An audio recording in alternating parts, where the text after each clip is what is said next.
ഫ്ലോറിന് എന്ത് വർക്ക് ചെയ്യണം എന്നതിനെക്കുറിച്ചുള്ളൊരു ആശങ്ക എൻ്റെ മനസ്സിലുണ്ടായിരുന്നു. അപ്പോൾ ഞാൻ എൻ്റെ സുഹൃത്തുക്കളൊക്കെ ആയിട്ട് ഡിസ്കസ് ചെയ്തു. അവരിൽ പലരും ടൈൽസ് ഇടാമെന്നും മാർബിൾ ഇടാമെന്നൊക്കെ പറഞ്ഞു. ഹായ്, ഞാൻ ഷെരീഫ് പനക്കൽ, തലയാട് പടിക്കൽ വയലാണ് താമസിക്കുന്നത്.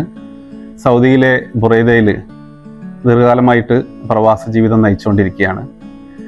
ഞാൻ എൻ്റെ വീടിൻ്റെ ഫ്ലോർ വർക്കും ഒക്കെ ഈ അടുത്താണ് പൂർത്തീകരിച്ചിട്ടുള്ളത്.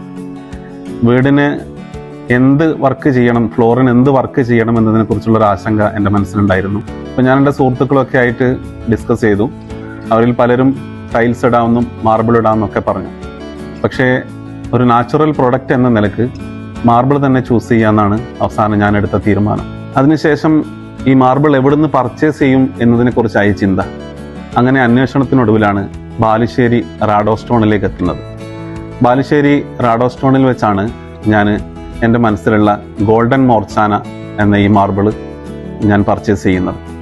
അങ്ങനെ ബാലുശ്ശേരി റാഡോ സ്റ്റോണിലെത്തി അവരുടെ സ്റ്റാഫൊക്കെ ആയിട്ട് ഞാൻ എൻ്റെ മനസ്സിലുള്ള ആശയം പങ്കുവച്ചു. അതിനുശേഷം അവരുമായി ഇത് സംബന്ധമായി സംസാരിച്ചപ്പോൾ തീർച്ചയായും ഞാനെടുത്ത തീരുമാനം ശരിയായി എന്നാണ് എൻ്റെ അനുഭവം കൊണ്ട് എനിക്ക് മനസ്സിലാവുന്നത്. ഈ ഫ്ലോറിൻ്റെ വർക്ക് പൂർത്തീകരിച്ചു. അതിനുശേഷം ഈ ഫ്ലോറിലെ ഓരോ സമയവും ഇത് ഉപയോഗപ്പെടുത്തിക്കൊണ്ടിരിക്കുമ്പോൾ എൻ്റെ തീരുമാനം പൂർണ്ണാർത്ഥത്തിൽ ശരിയായി എന്ന് തന്നെയാണ് എൻ്റെ അനുഭവം എനിക്ക് ബോധ്യപ്പെടുത്തി തന്നത്. ബാലുശ്ശേരി റാഡോ സ്റ്റോണിലുള്ള സ്റ്റാഫും അവിടുത്തെ മറ്റു ഇടപെടലുകളും ഒക്കെ എന്നെ സംബന്ധിച്ചിടത്തോളം നല്ല എക്സ്പീരിയൻസ് ആയിരുന്നു.